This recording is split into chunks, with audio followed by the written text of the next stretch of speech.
Recently, when visiting my Amish twin brother in his New Order Amish community, I was tempted to go back Amish because his buggies are nicer and fancier than most Cadillacs out here.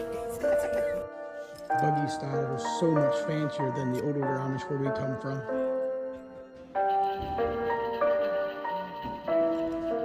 Got the strip all the way around the top. You can see them a lot easier.